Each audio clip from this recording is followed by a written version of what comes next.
one issue that is not in dispute and never will be, and that is the GST deal for Western Australia.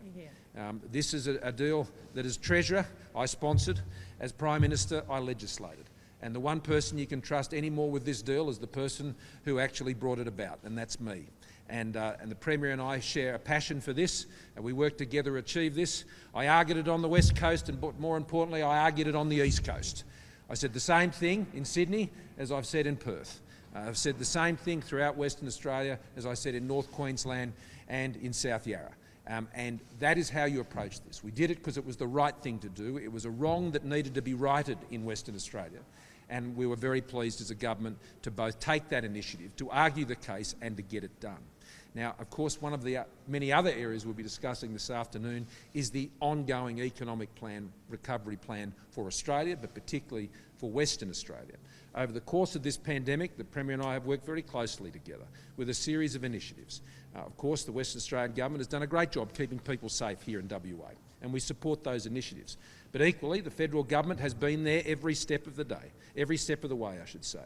More than $13 billion, that's more than $1 billion a month that the federal government has pumped into the Western Australian economy in income and other direct supports alone. So that was in JobKeeper, that was in cash flow support, that was in additional support through the COVID supplement, that was the support that was provided direct to our pensioners and other beneficiaries in the economic stimulus. That doesn't even take into account the more than 5,000 flights that were facilitated here in Western Australia, the more than 50,000 tonnes of exports that have been supported through the international freight system that the federal government subsidised. That was our job.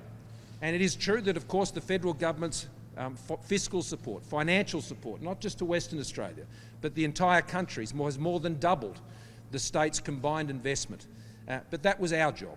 That's what we had to do, and that's what we are doing. And I can continue to reassure Western Australians that those two things working in partnership, health and the economy, has ensured that Western Australia is in the strong position it is now. But as we rebuild, and this is why we're here now, the economic recovery depends on a very critical component, and that is our workforce, and on critical sectors like the minerals and resources sector. This is such a fundamental sector for Australia, and I think Australians are in no doubt about the support and priority that my government places on the resources sector, and particularly here in Western Australia. We need the people to come and work in this growing sector, whether it's the associates who are being trained here, coming from so many different sectors to be part of the workforce of the future of our resources sector, the engineers that need to be trained, the others who we need to be coming into this sector to build the wealth and prosperity that the Western Australian resources sector has always delivered for our nation. That must continue, and not just here in Western Australia but across the country. And that means training people and getting the right workforce. And I really want to thank Mike Henry and BHP for the groundbreaking, for the leadership program that they've put in place here. It's a great thrill to be here today, particularly with Michaelia and Steve.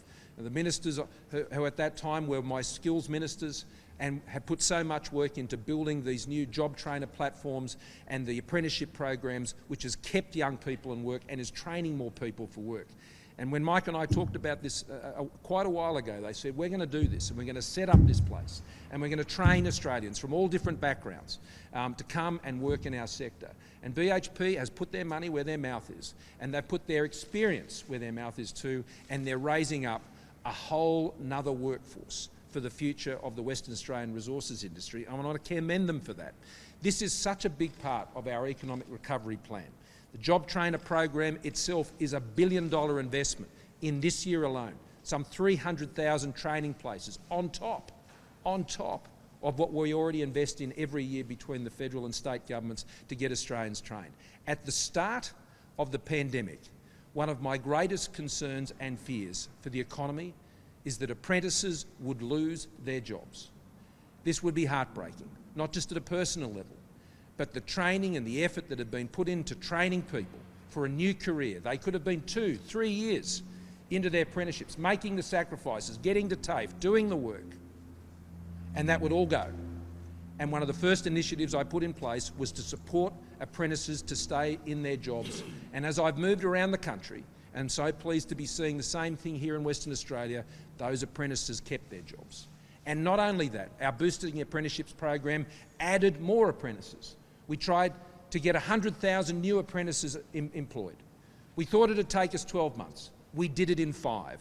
And so we've accelerated the program even further because we understand that building the workforce of the future for Australia in critical sectors, whether it's in the resources sector, whether it's in the agricultural food processing, whether it's in the energy sector, or any of these critical sectors that we've identified, especially in our manufacturing industries, that's where we need to put the effort, getting the workforce, and we're investing in the schools.